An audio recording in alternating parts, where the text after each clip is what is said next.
Sir భలేవారు, ఏదో పొరపాటు అయిపోయింది, ప్రాంక్ అనుకోవచ్చుగా, తొందరపాటు చర్య అని లైట్ తీసుకోవచ్చుగా.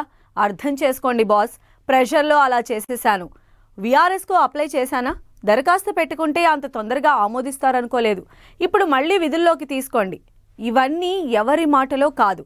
ఏపీలో ఓ సీనియర్ ఐఏఎస్ అధికారి ఏపీ సర్కార్కు మొరపెట్టుకుంటున్న తీరు ఇది. గతంలో జరిగింది మర్చిపోండని ఆయన అంటుంటే నో ఎక్స్క్యూజ్ అని ఏపీ సర్కార్ అంటోంది. ఇప్పుడు ఎలా మరి? అంతా సర్దుకుపోతుందా? ఫైల్ రిటర్న్ తీసుకోవడం కష్టమేనా?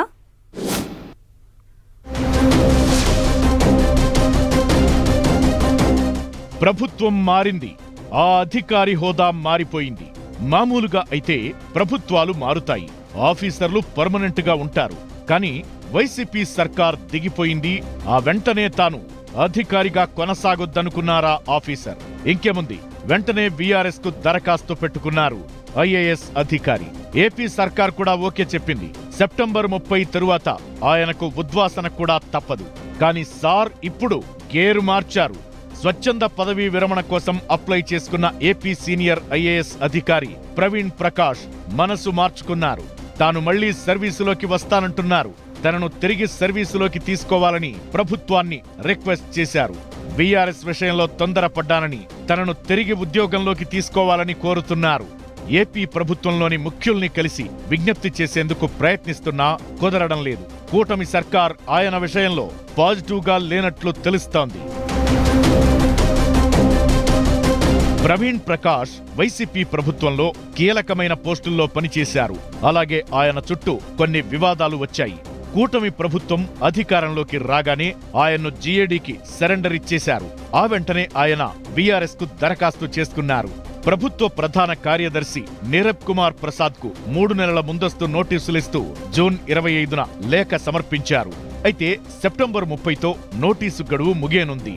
ఇంతలో ట్విస్ట్ ఇస్తూ వారం రోజుల వ్యవధిలోనే ఆయన వీఆర్ఎస్ ను ఆమోదిస్తున్నట్లు ప్రభుత్వం జీవో జారీ చేసింది.